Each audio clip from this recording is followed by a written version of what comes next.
Hello, everyone. Just putting in the topic for today before I bring in my guest.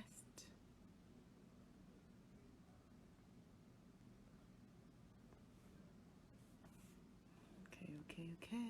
Let's see. Let me let her know.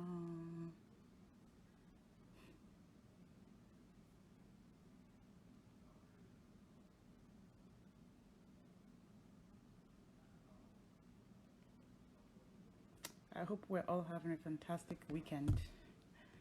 Hi, Lockskin. Thank you for joining me.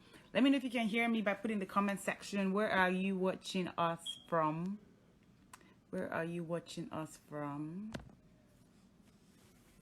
While I'm waiting for my amazing guest to come online. She's online, just have to join her basically.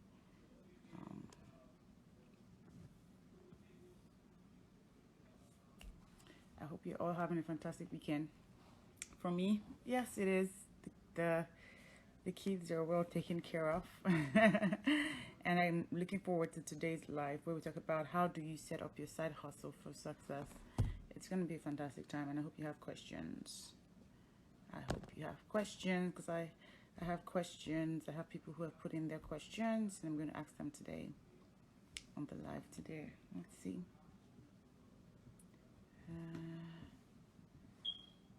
Hey, Bay, where are you? I can't find you online to join. Let's see.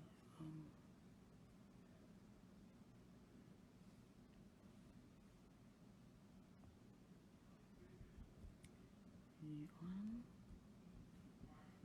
Give me a few minutes. Let me add her.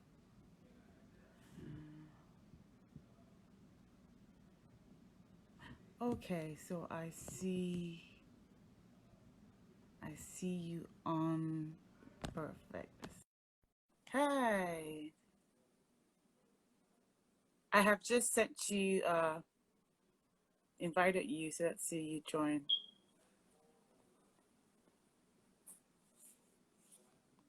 I just sent you a request, Bay. Yay! Hi. I've got to increase this volume right here. Can you hear me? I can hear you. I can hear you loud and clear. Perfect. How are you? Good, and you? I'm great. I love your hair. Oh, the pandemic is not allowing me to be great right now, but this is gonna have to work. When I saw the video yesterday, I was like, oh my goodness, I love what she did to the hair, like the band and everything. It was really cute. The struggle has been real, man. Trust me, I understand. We're in the natural hair journey together. Let's just say that my hair has seen better days, basically. That's all I can say. Yeah, me too. All right, cool. So just gonna wait for a few people to join. Yeah. We have about 3 minutes, but yeah. No worries. How's your day been though? Good? So far so good. The weather is not too bad out here in Canada. Okay. The sun was out earlier on today, but yeah, so far so good. It's been a quiet day, you That's know. good. My sisters and I do this workout thing 3 times a week via Zoom. So we did that this morning, and it's been good. It's helped to at least try to fit into my... Yeah. What? To hold you guys accountable, right? No better. Exactly. And doing it together is a lot of fun. It's something that we hadn't tried to do when things were normal. And we're in different countries. My cousin is in the UK, my sister in Nigeria, my other sister's in the US, I'm in Canada. So it's amazing that we're able to do that. The pandemic has definitely opened my eyes to so many things. Like I think yesterday I was on the virtual birthday party, 51, yeah. One of my very good friends. And I'm like, people actually stayed on the call for like 2.5 hours. Wow. Hard for you to find people staying on the Zoom call 2.5 hours. Like people were like, and it was a great time. It was just really cool to see people spend time virtually and celebrate that day. But there are good sides to the pandemic for sure. You know. Oh yeah. All right. So it's about 12:58, but we're gonna still wait till like 1 o'clock. Yeah, no problem. I'm excited for today's live. I have some questions here. You're gonna be educating us. In case you see me looking down like this, I'm taking notes. Oh, I have my notebook as well. I have my notebook as well. So I'm going to be, I might be looking down, but I might also be writing. I write a lot when I'm talking. So. Oh, wow, that's cool. Yeah. No problem at all. No I'm just problem. going to put my iPad down here. Okay. Sorry, all right, let's see. Make sure that. Can you hear me okay? Yes, I can hear you loud and clear. Okay, The background, good. your face is glowing. You're awesome.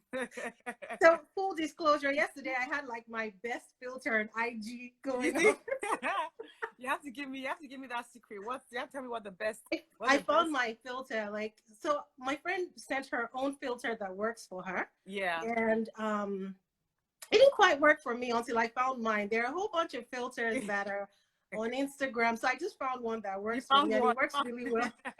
You found one created just for you. All right. Exactly. You give me the details later. I will. I'll send it to you. All right, so we can get started. Yeah. Welcome everyone. I see people joining. Thank you so much for joining. My name is Stella Ihenacho, and I am the founder of Women Doing It Afraid. And Women Do It Afraid, let me just give you a brief insight as to who we are. It's a community that has been created for women to literally step out of their fears and do it afraid. It's as literal as that. For myself, based on my experience, I realized that I'm so quick to help other people champion their cause, and I loved it. You know, that's why I would blow your trumpet, I'll push you forward. But then when it came to executing my own ideas or my own vision, there was always an excuse. And then just after so many self-reflection, I realized that I was afraid. And I'm like, I'm sure I'm not the only one who's like this. Hence, I created Women Do It Afraid after speaking to my husband. And so far, we've been able to just literally show women that they are way much more than their fears. We organize business workshop, we organize career workshop, personal development workshop, and we bring amazing resources who are expert in their fields, just like Bay, who's on the call today, to really speak to our community and just show them that, you know, anything is possible. As long as you have the knowledge, you have the tools, you have the resources, there's nothing that's stopping you. So that's really what Women Doing It Afraid is about. And that's me. So I'm going to hand over to Bay to introduce herself. Okay. Hi, everyone. My name is Bay Simpson. I go by Bay, and I'm the founder of the Entrepreneurs Nook.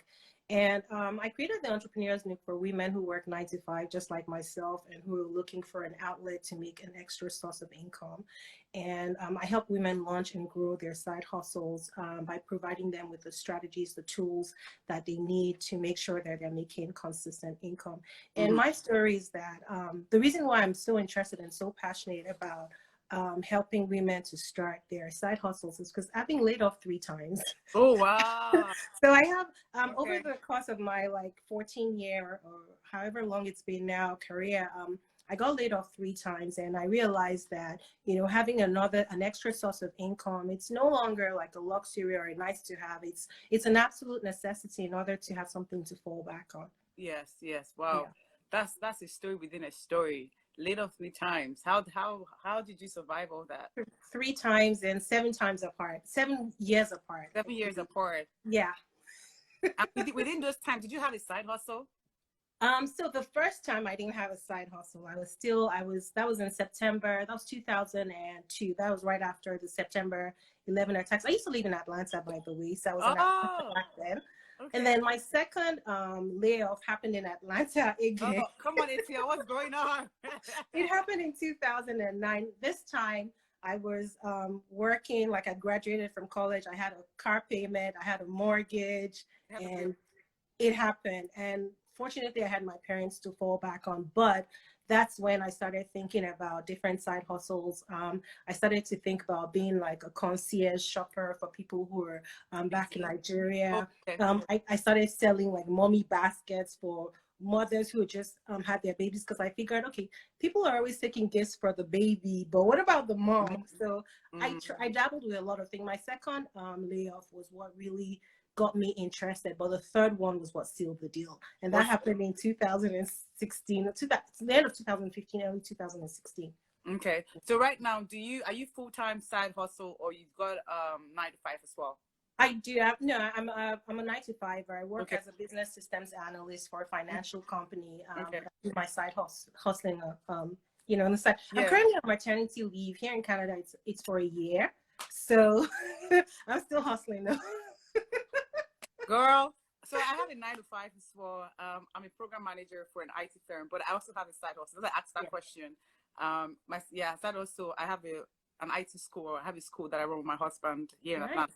Yes, and then we have another very, very similar thing going on. I just gave birth like a week and a half ago. So congratulations! You don't look like you just had a baby. Thank you. So I'm jealous of your maternity leave, which is how many years did you say your maternity leave was again? 12 months. Oh my goodness, mine is in weeks. But let's just push that aside.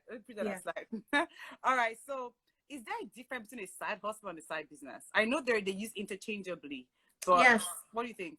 So for me, it's a matter of opinion, and I think it's very subjective. But for me, I believe that it's the same. It's one and the same because there's an offer, you know, for a product or a service.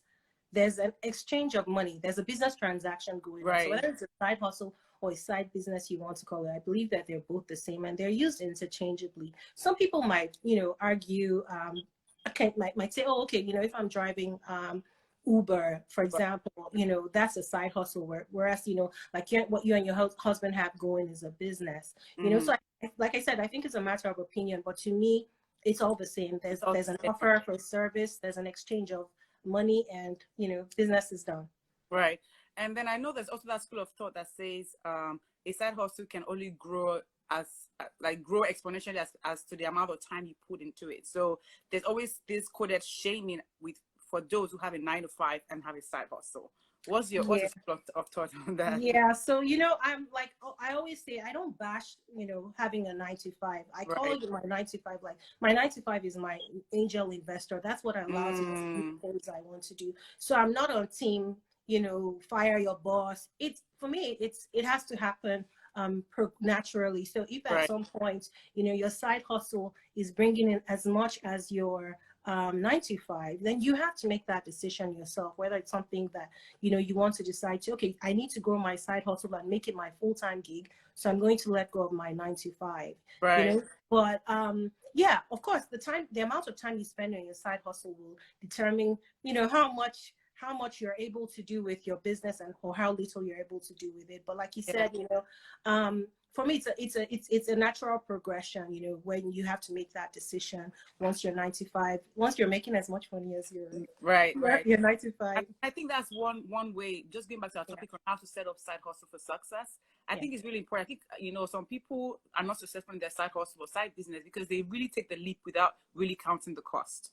And if you go on the school of, I don't know, Instagram, or you go wherever, you know, you get a lot of people say you got to be one or the other.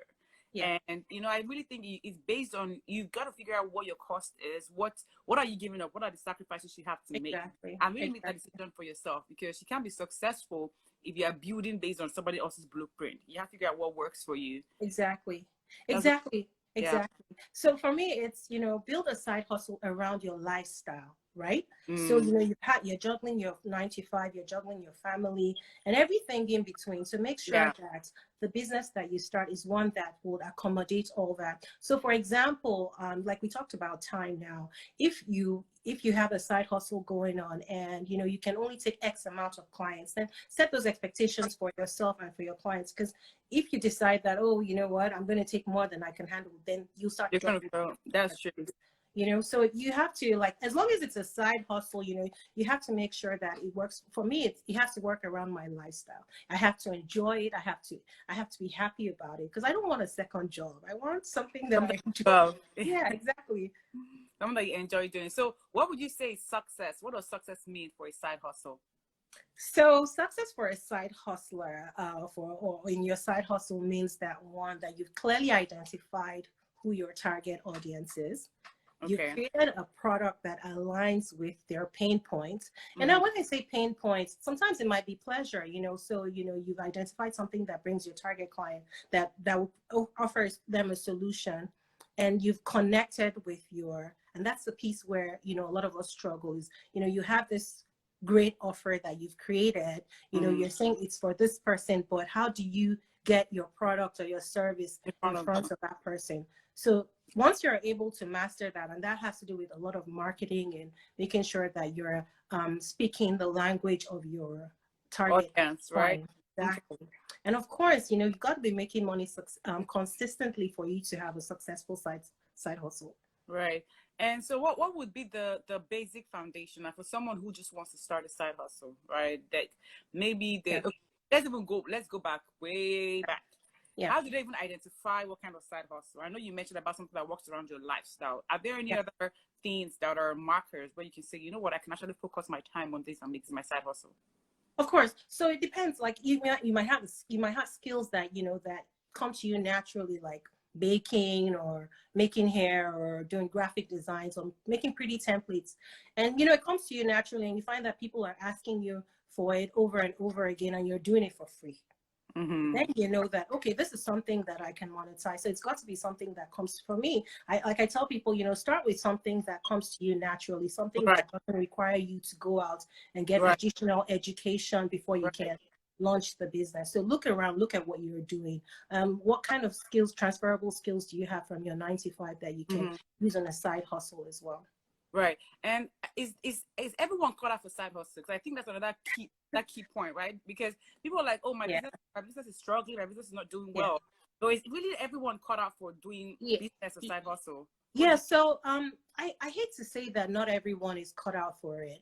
But the truth is that it all depends on, you know, what you're putting into it, you know. So if you want to start a side hustle, you got to know, like we always hear, your why. You know, why are you doing it? And once you clarify that, I believe that that's the motivation that gets you doing what you need to do in order to be successful. Now, if you're just doing it willy-nilly because it's the latest fad, of course, you know, you're not going to go too far with it. If you're just doing it because everybody has a side hustle, you really have to connect with why it is that you want to. Yes, exactly. So like we talk about, okay, you know, you have a side hustle, and of course it's not a hobby, and you're trying to make money out of it. So once you know why are you trying to make money? Is it to, you know, pay down debt? Is it to pay off debt? Is it to buy an investment property? Is it to, you know, your child has a skill that needs, like, you know, super duper training, you know, you have to identify why you want that extra money, actually. Right.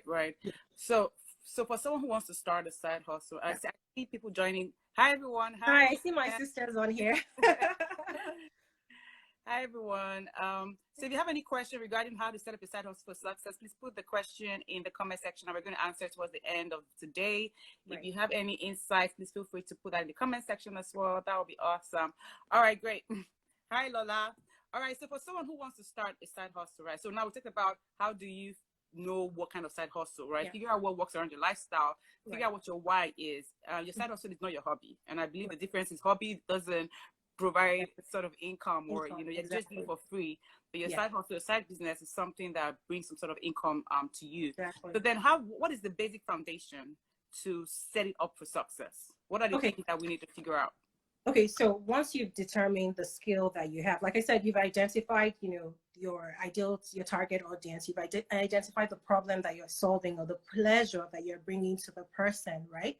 Next thing is the problem you're solving and the pleasure you're bringing. I love. Or it's either the problem, you know, because we always talk about pain points, but what you're doing might be helping somebody or making them happy, like you know, delivering, like somebody that delivers cooked food to, let's say, a lazy bachelor or somebody who doesn't cook. That's pleasure. That's food in their tummies, right? So it's either pain or pleasure. So once you determine that you want to test it out, that's what I always say, you know, just test it out, put it out there, see what kind of feedback you get. Once you're getting positive feedback, then package it into an offer. Make sure that, you know, you package it into an offer. You're clear on what you're providing, you're clear on who it's for, and you're clear on the expectation in terms of, like, if it's a service, you know, when you'll deliver the service. If it's a product, you know, what comes with the product. And also, you also want to take it a step further by wowing, you know, your prospective clients. And that's really how you set it up, so that they can be your ambassadors. They can be the ones, you know, doing your marketing for you, especially when you've just started. Right. So you definitely want to test it out. Once you test it out, you see that, you know, you've got something going on, then you start to put structure around it. You know, you start to create your offer. You like I always say, you know, you've got to have an offer. You've got to have something on your shelf, on your virtual shelf. So whether it's 1 to 3 products, I always say that also don't have too many products that you or services that you can't handle as a side hustler. So 1 to 3 products that meet your customer at different points or different points in their journey or their different pain points. So you want to go ahead and do that and make sure that you set up the structure. So you make sure that, you know, you set expectations in terms of, you know, timelines. You set expectations in terms of delivery if you're product based, and also, you know, you make sure that you have systems. One thing I talk about also is being consistent, and that's where systems come in, is being consistent with what you deliver to each client, regardless of how much your clients are spending. And the only way that can happen is based on the structures and the systems that you put in place. So what is your customer journey right from the time that they initiate conversation with you up until the point where, you know, you deliver and beyond? So make sure that you map that out, write it down. If journey works better for you, make sure you understand what that customer journey is so that you're able to explain that and you're able to use that as your marketing. I find that a lot of times, you know, we create things and we're really, really happy with what we have, but we don't spend the time marketing it. I'm guilty of it as well. You know, marketing is where it's at. That's where people know what you're doing and how to contact you. So you have to make sure that you also spend time creating marketing structures, whether it's through social media, whether it's through an email list that you're using. Of course, right now we're not going door to door anymore. Yeah. So, so you've got to make sure that, you know, you have the systems in place, your sales system, your marketing systems, most especially. Okay, so I'm gonna take just some few steps back. You said some really powerful things. First of all, talked about just putting your thing out there and trying to, more like proof of concept, right? Exactly. And I feel like a lot of people kind of like just do like dabble into proof of concept and then bring it back because they don't want to get feedback, and they're afraid that the feedback that they'll get from people would kill their idea. Right. One of the things I've realized is fear is one of the reasons for that.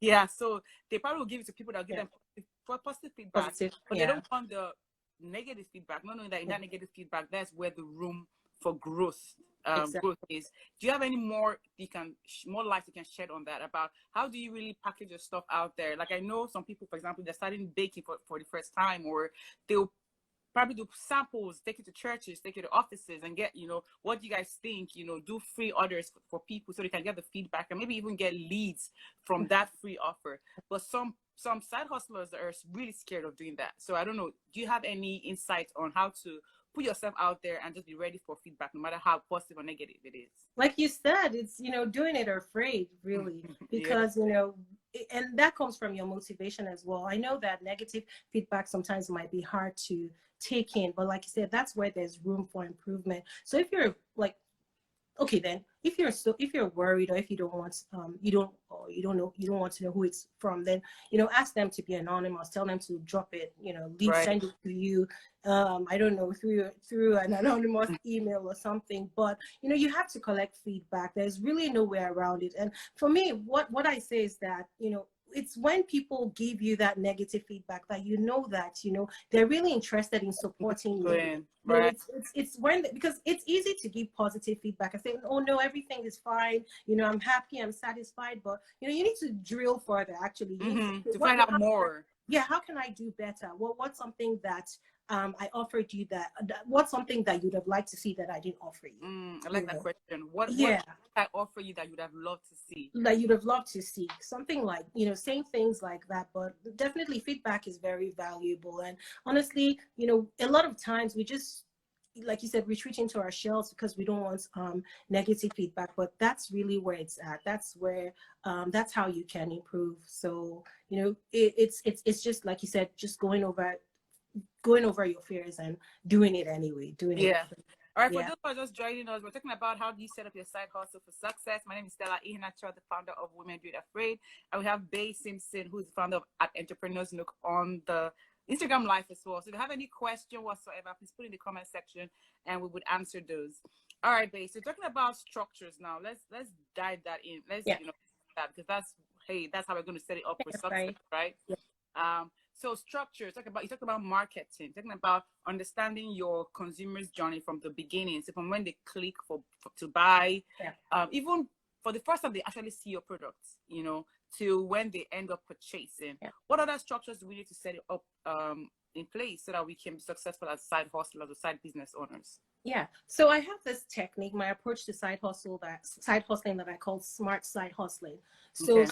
the S is for systems. So I say start with systems. So that's where we talk about whether it's your website, your email list, the systems that you need to put in place. And systems don't have to be like this really drawn out thing or really complicated. Actually, the simpler you make your systems, the better it is. It's just for you to write down every step of the journey, whether it's, you know, your customer journey, and ensuring that, you know, it's consistent across the board. So you want to start these systems. Then the M part is monetization, making monetization a priority. Because it's easy for us to fall into the free, okay, you know, I'm trying to give out free content, I'm trying to give out free products because I want to build my credibility. But sometimes we get stuck in that free rut, and it's hard to you know, move from there. So you want to make sure that right off the bat, you know, you have something that you're selling. Like I say, you have something on your shelf, because coming into an empty store and not having anything to buy, I mean, you're not attracting customers that way. So you want to make monetization a priority. And for us side hustlers, accountability is huge. So A is for agreeing to be accountable. So make sure that you plug into an accountability group, you have an accountability buddy, or you have someone that you can go back to, even if it's a mentor or a coach, who you're accountable to ensure that you're staying on track, you're doing the things that you need to do. You say you're going to, you know, launch X product or X service on May 30th, and then May 30th, you know, you're far from it. So when you're accountable, you know, it gives you the kick that you need, because nobody wants to show up like a slacker. You don't want to show up and say, okay, I didn't do what I was supposed to do. Okay, you do that once, everybody's like, that's fine. You do that 2-3 times, they might even kick you out of the group. So R is for routine. So because as side hustlers, of course, you have your 9 to 5, you have your family, you have everything in between. So you want to get into a routine. And routines, don't get me wrong, can be broken because life happens, but don't make a routine out of, you know, varying off of your routine, right? So you want to make sure that, you know, you get into a routine, you allocate enough time, whether it's in the earlier part of the day or the later part of the day or during your lunch break for your side hustle, you know exactly what you're doing. And that leads us to T, that's time management. So taking your time management skills up a notch. So when I talk about time management, I also talk about energy management as well, because yeah, you can have time to do things, but if your energy is not right, if your energy is not aligned, then you're not going to be very productive. So make sure that the time that you're setting up for your side hustle is time that you can actually be productive. And honestly, a lot of times, we don't need that much time to like really get a lot of work done. We spend a lot of time like thinking about doing the work as opposed to doing the work. So even if you set out like 30 minutes or an hour, you know, to work on your business like every day or 5 days a week or however, you know, however it works for you, just make sure that you're managing your time appropriately. This is when, you know, you learn how to say no, and you hear, oh yeah, no is a full sentence. You've got to prioritize. Part of that time and energy management is also prioritizing and making sure that you know, you're staying focused on building your side hustle. Starting a side hustle is not easy. It is not easy. Tell me about it. It can be done. It's not easy, but it can definitely be done, and that's where focus comes in. So my approach, and that's what I teach right now, is the smart side hustling technique. And the systems is really where I spend a lot of time, because it's the different systems that you need to put in place to get your product out. So the marketing systems, your sales systems, and just even your back office, because we talk a lot about like what we see is the front. We see the lovely website. That's true. But the engine is actually at the back. That's very true. The engine, that's where all the work is, because it's once you set up your back office properly, and that's how the front office works well. And you save time. And you save time too. You save time as well. Exactly.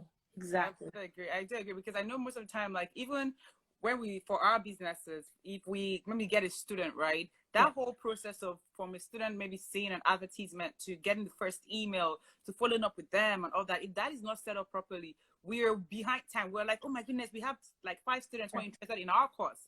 and nobody has reached out to them, and then we're running helter skelter. So I'm definitely an advocate for systems. I think systems are so important, and because of the fact that we're side hustlers or side business owners, we think systems are very, very complicated. Do you think that's the case? No, systems, no, not at all. That's why I keep on saying that systems don't have to be complicated. It can be as simple as possible.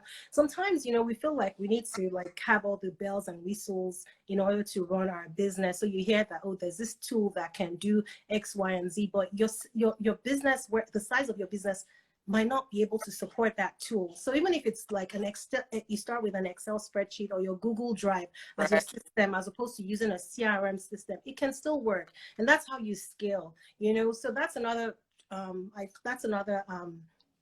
mistake that I find that a lot of us make, is that we want all the latest systems, everything. And then you're spending more time understanding those than actually setting up the system, right? Exactly. And then you're spending money, on like subscriptions that you're not using. Okay,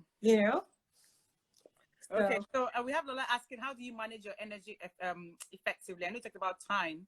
Yes.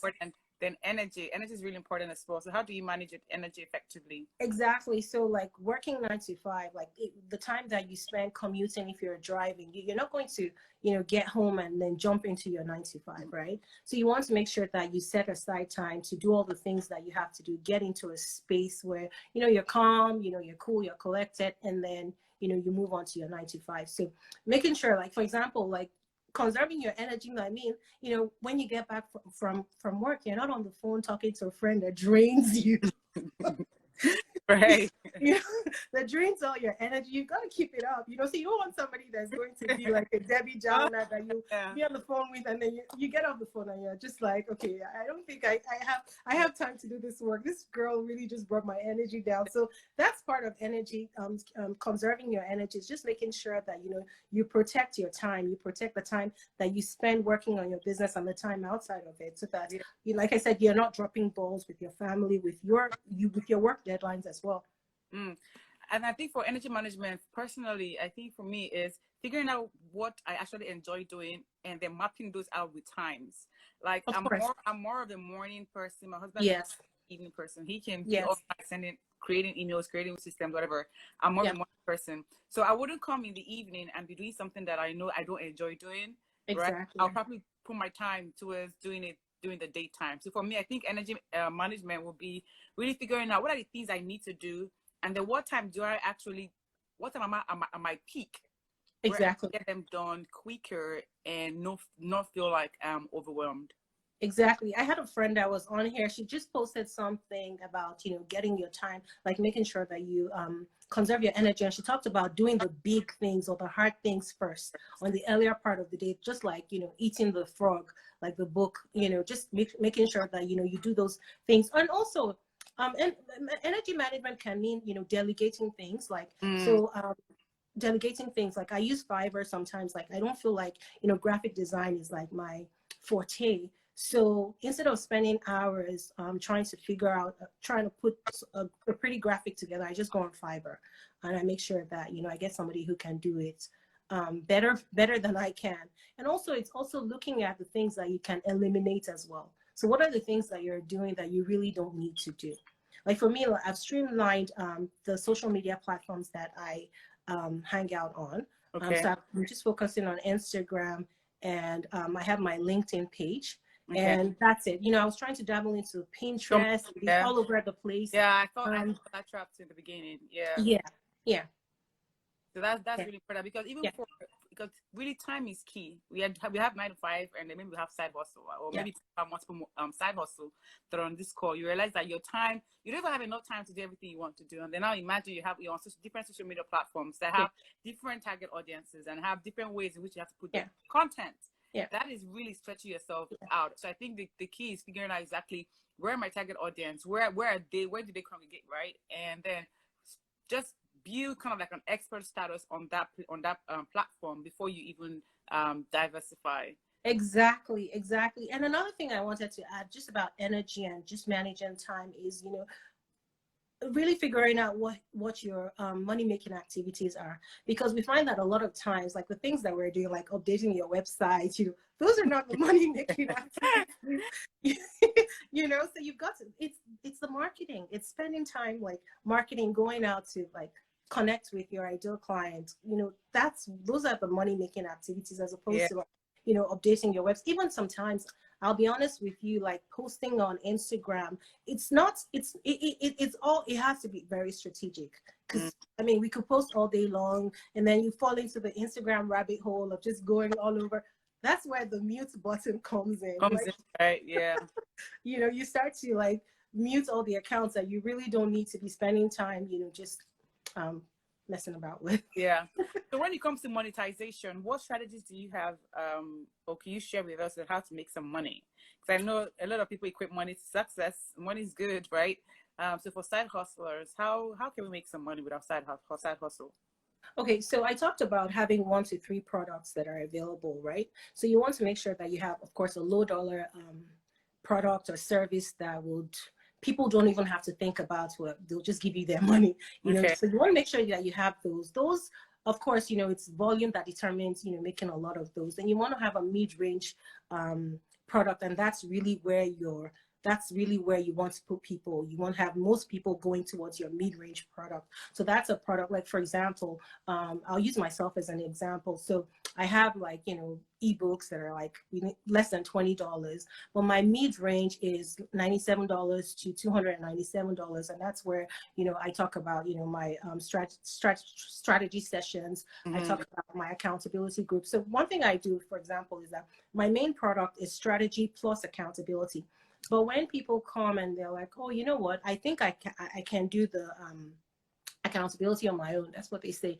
Just give me your strategy session. You know, I'll do your strategy. And then they find out that they need accountability. So what I say is that even when you're giving discounts, make sure that, or when people are asking you for discounts, don't reduce the price to the barest minimum, but add stuff to make it look more attractive to them. So I'll give you an example. So let's say, like exactly like my strategy session again, let's say somebody comes up and says that, okay, you know what, I feel like your strategy session is too expensive for me. I can't afford it, you know. But I was like, okay, what if I throw in like an extra 30 minutes of X, Y, and Z? What if I, you know, work you through this? What if I send you a video tutorial on X, Y, and Z and make it more attractive for them? So that's what I do as well. And then you want to have your premium products. Of course, your premium products should be products that involve you. So that's where you're really trading your time for dollars. But you want to make sure, especially, I'm talking a lot from a service-based perspective, because that's where my expertise is. So I apologize. So you want to make sure that, you know, your premium products are the products that, you know, really, you don't have too many clients in that bucket, and that's where you're really exchanging your dollars for time, whether it's, you know, a long whether it's a coaching package that you have going on, or whether it's a one-on-one accountability. But the things that you can do to make quick money or to make money is having what they call one-to-many products. So like one-to-many. So like, it's, you know, you're spending 1 hour creating a product that 100 people can use. Oh, exactly. So that's the middle package that you want to have. And then of course your low-end products are the products that, you know, very affordable, you know, people don't have to think too much about it, you know, and also it gives them an insight into your business and how you work. So once they start with that low-end, low-dollar product, and then, you know, they see that they're satisfied and they're able to get results. And okay, so another thing is that your low-end product shouldn't just be something that you just throw. It should be valuable. It still has to be packed with value. Yeah, it still has to be packed with value. Exactly. It still has to be packed with value, so that they can say, okay, you know, if she gave me this, if she did this for, you know, like, you know, less than $20, what can I get from her if I pay a little bit more, and what can I learn from her? So that's what you want to do. So you want to make sure that you have, you know, at least 1 to 3 products that meet your clients at different points in their journey or their pain points. Okay, that's definitely, I'm taking this for everyone who's joining. You'll probably see my head going down. For all those who are just joining us, I really hope that you you are getting something from today's Instagram live where we're talking about how to set up your side hustle for success. And for those who've been on the live so far, if you have any more questions, please put in the comment section. Just like an overview of what you just said so far. So low-end product has to be valuable where it's open. People don't have to think twice before they face it. It's more like a hook, right? It is a hook. Have like a middle lane where you know, it has more value as well, and people kind of like would have an idea of how you work as well, kind of like your middle lane products and your premium products where it's dollar for time, right? So one-on-one coaching, maybe accountability group, smaller group, you know, just something that anyone who wants to really purchase that really wants to get results. We're not saying that they don't want to get results, but you know, they've really thought about what they want, right? Exactly. And then the premium ones can also be like a done for you service. So it's something that you're doing for that person. Like, so like, for example, a graphic designer can have a mid-range product where they have a course that they show you how to create your website yourself.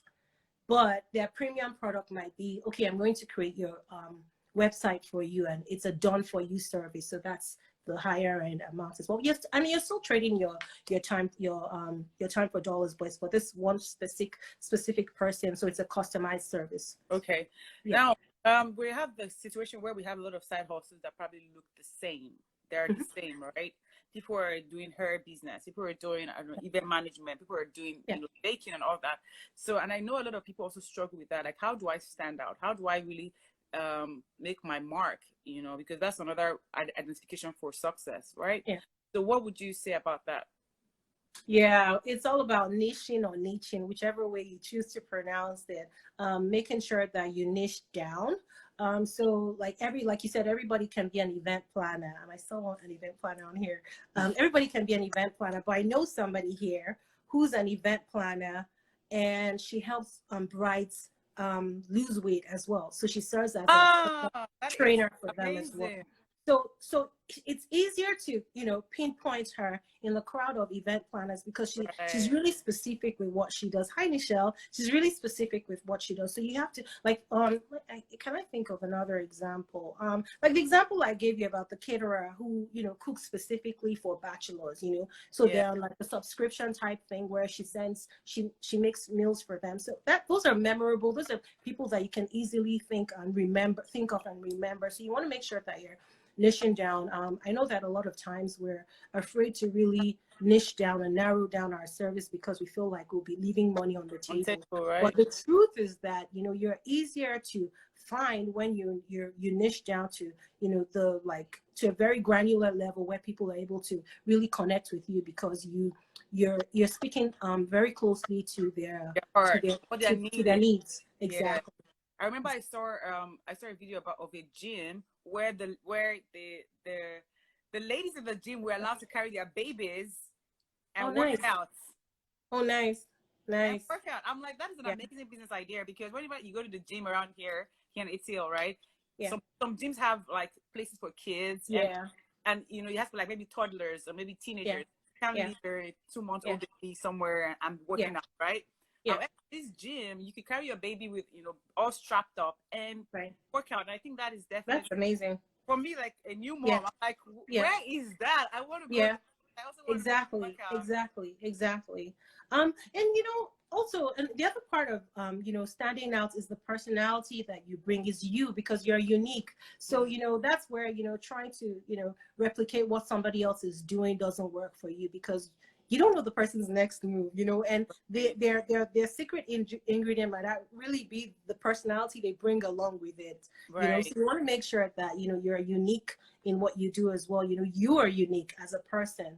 So bring in your personality, you know, bring in the value, your core values along with you into your business, infuse it into your business. And that's another way for you to stand out. And I'm going to also pause on that too, because that might sound abstract, but I think that's really important because that ties down to your why. And I think that's also a key indicator for success for side hustlers is you have to figure out who you are. What are your core values? Why are you starting what you want to start? Why do you want to start, I don't know, have you gone through something that has given you a story that you want to then share with other people? Of course. Not that you're borrowing stories from somebody else, because then you can't really say anything until the person speaks first, right? Exactly. Then that's just the whole rat race right there, where you can't make a move until someone else makes a move. So I think that's really important. Is why, like for me, why did I start Women Do That Afraid? Because I realized fear is really holding me down. And for someone who thinks she can't be afraid, if I'm really honest with myself, I think I'm saying no to so many things because I'm afraid, right? Exactly. And Women Do It Afraid. For you, you have an amazing why. You've been 3 laid off sleeps. 3 times in the space of 7 years, babe. What's been going on? Right? But hey, that showed you that there's a need for something, another source of income, hence Entrepreneurs Nook. So there's a reason behind why we're doing what we're doing. So for the ladies on the call, I want to believe that if you don't have a side hustle, or if you have a side hustle, I think it's important to figure out, why do I want to start this? What is my why? What are my core values? What message am I trying to pass across? And even if you already have something, are you still true to your core values, or have you kind of like, moved away? Because we have so many things distracting us and trying to cut our attention. It's always important to really go back, because when you go back, you realize, maybe I need to either scale down or maybe I need to ramp it up, Exactly. that would really help. All right. So someone asked me, would you say that jewelry beading is giving pleasure as a side hustle? So that pleasure and pain thing, you might need to break it down a little bit. So, jewelry makes, I don't know about you, but like fine jewelry makes me feel good, So it's in your messaging, it's in the type of jewelry that you're making. Is it helping accentuate like women with like long necks? How are you conveying the message? So yes, it can definitely bring pleasure. Would it help accentuate an outfit? What kind of jewelry? Is it unique? Are you making like unique pieces? Are you making jewelry that is it run of the mill that you can get from anywhere? So and you can also, like, that's why we talk about niching down, like the type of beading that you do. Like what kind of beading is it? Is it this unique, intricate beading that can't be found kind of beading? Exactly. Exactly. So it definitely can bring pleasure, and it's also a pain point for women who feel like they need to have jewelry that go with certain outfits. Like let's say you're making jewelry for women to wear for like really formal events, but you're making it at a price that is cheap and cheerful. Not, I hate to say cheap and cheerful, but that's cost effective. That's affordable for them, especially during this time. Of course, it's something that can bring pleasure. Yeah, someone says builds confidence. Builds confidence, of course. Oh, that's my accountability partner. Hey, Shauna. Builds confidence. And I think even when you figure out if it's pain or pleasure, whatever need you're meeting, it will translate into your marketing message. Into your messaging, exactly. And how you think about your product as well, right? Exactly. Okay, so now we're coming towards the end of our Instagram live, sadly. So if you have any questions, please put the questions down on the comment section. Now, during this pandemic, I know you're exposed to a lot of entrepreneurs and side hustlers and side business owners. Has there been a common issue that people have struggled with during the pandemic? Yes.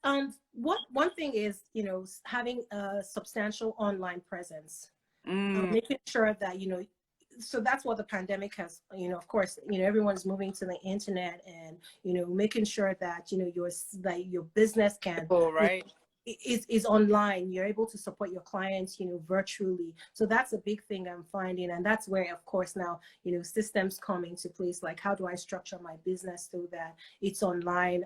Of course, you're not going to be online 24/7, but do you have some kind of autoresponder so that when your clients reach out to you, they're able to get some kind of feedback with expectations on, okay, expect to hear from me within 24 hours or 48 hours. So definitely having a significant or substantial online presence is something that the pandemic has definitely highlighted for people. And some people have to pivot. I know that the lady that does my hair color, for example, she now has a WhatsApp group for us, a Facebook group, and she's been doing consultations and teaching us how to make homemade products.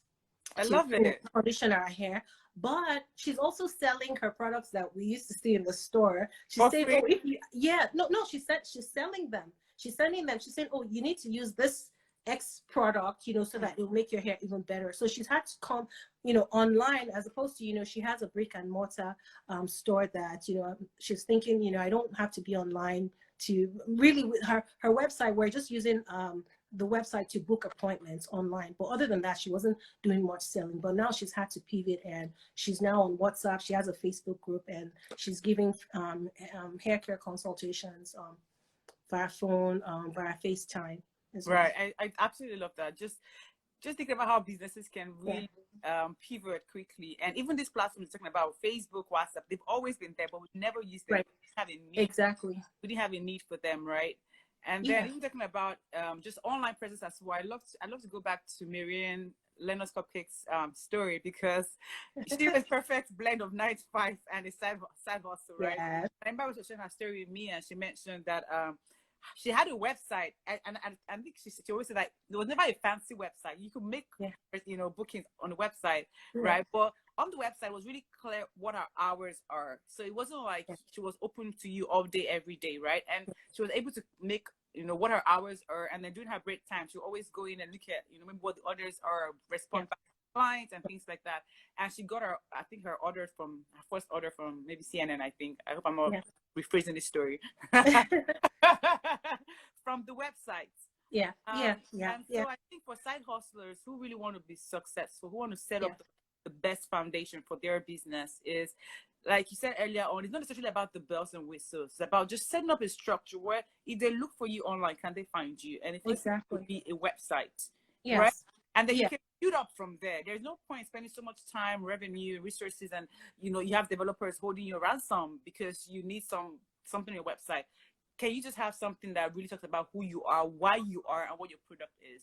I think that's really key. Exactly. Yes, I was going to add that. Yeah, you can have your website and have like a one-pager, like you said, a very simple, like, bare minimum, bare bones website that gives all that information.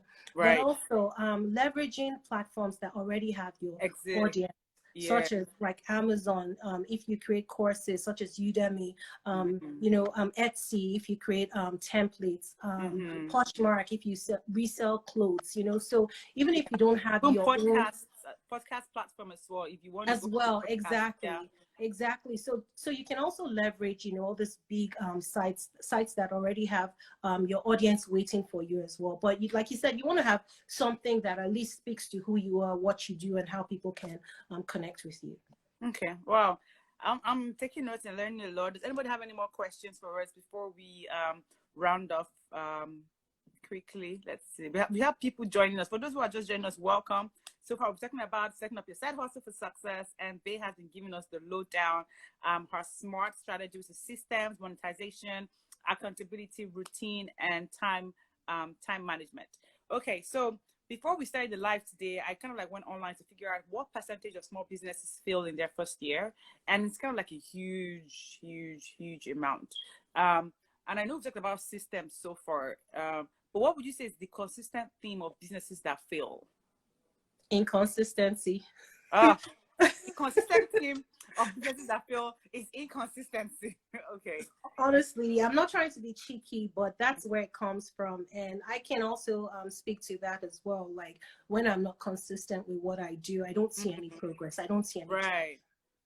It's the little consistent steps that make the big difference. If I must say. So it's not being consistent.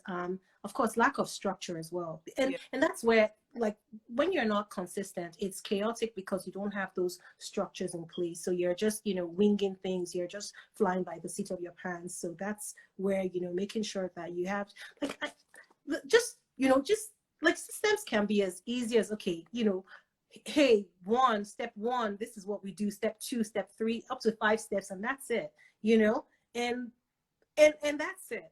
And that's it. But just not having everything in one place. Having maybe your your welcome information on one side, your onboarding information somewhere else. Just making sure that everything is organized. And I read this book called The Atomic Habits, and there's something. It's by James Clear, by the way, and he said something, and that's what really got me interested in making sure that I do things in a structured manner. Is that the work you do to set up the systems helps you, avoids, it keeps you from, having to do more work later.